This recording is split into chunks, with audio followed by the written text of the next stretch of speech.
Police estimate that over 3,000 people have turned out to take part in a protest demonstration in front of Iceland's parliament. The core of the issue centers around the government's recent decision to end accession talks with the European Union. Whilst most Icelanders are still against joining the EU, the vast majority, from every political party, want a public referendum on whether or not to continue talks, which were put on hold last April. The government has made promise that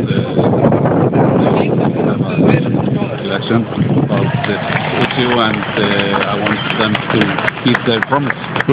As Goodman pointed out, both parties in the ruling coalition, the Progressives, who lead the government, and their partners in the Independence Party, promised a referendum.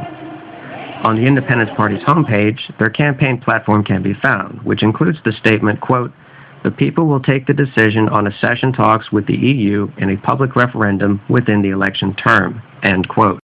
In fact, on the ruling coalition's joint policy site, they state again, quote, "Accession talks with the European Union will not be continued unless following a public referendum," end quote.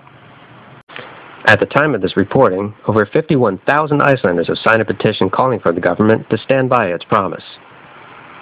Well, the last I checked, a little over 50,000 Icelanders have signed this petition calling for a referendum. Yeah. That's pretty unprecedented.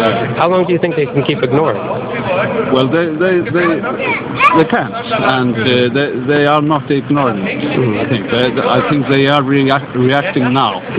On it, they are backing. They are afraid and they are backing. Indeed, the government has been showing some backpedaling on the matter. Independence Party chairperson Bjarni Benediktsson, who only days previous called a referendum unrealistic, told Parliament last Friday that a public referendum was still being considered. How the government will ultimately respond to these demonstrations and the growing number of signatures on the petition remains to be seen. Paul Fontaine for the Reykjavik Grapevine.